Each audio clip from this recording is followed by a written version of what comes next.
This is Israel News Update, November 7th, 2024, with David Bedein, journalist from Jerusalem.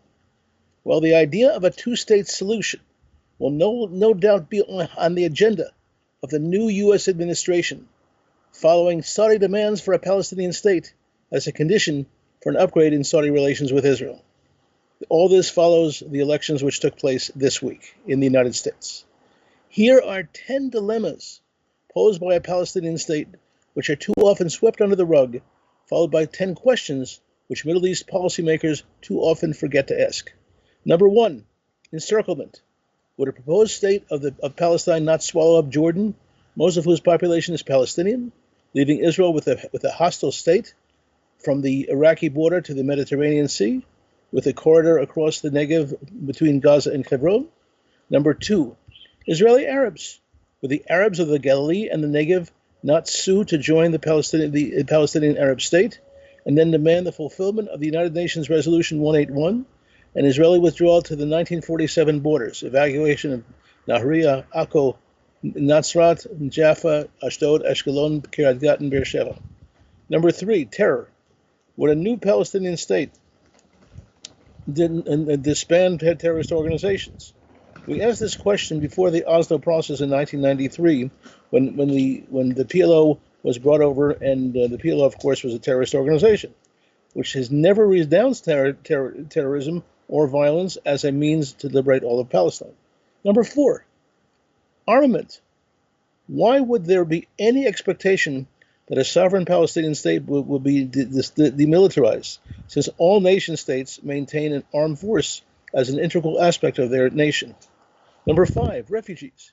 How would Israel deal with the expectations of the Arab countries and UNRWA who will continue to demand that Israel absorb descendants of Arab refugees from 1948 and thereby displace thousands of Israelis from places like Haifa, Sfat, Jaffa, and 80 kibbutzim, which rest on the property of Arab villages, where Arabs left in 1948.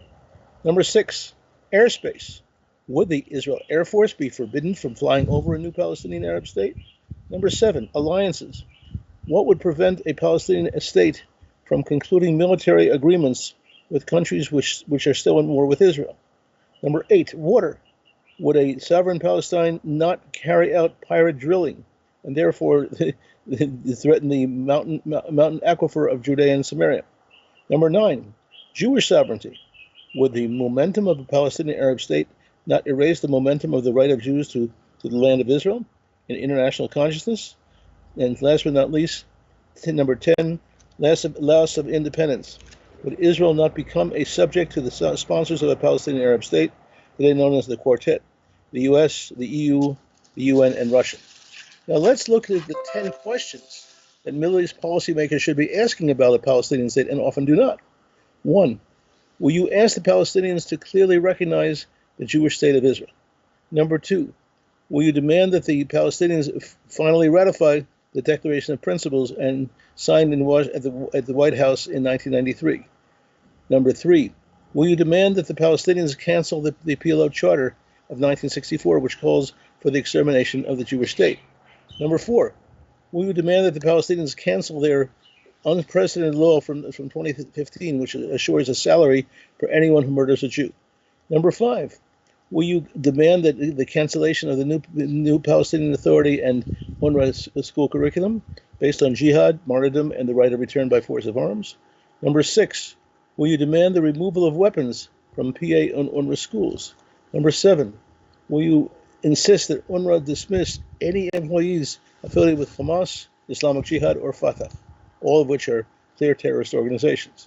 Number 8, will you introduce UNHCR standards, the standards of the UN High Commission of Refugees, okay, which advance resettlement of fourth and fifth generation refugees from the 1948 war, who have spent all these decades as refugees for perpetuity?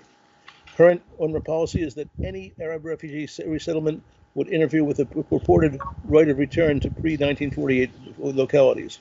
Number 9, will you demand an audit of donor funds that emanate from 67 donor nations?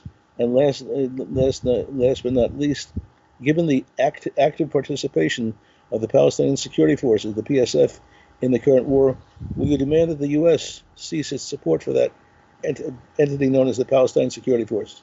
This is David Bedein with Israel News Update. You can see my website at israelbehindthenews.com. Thank you.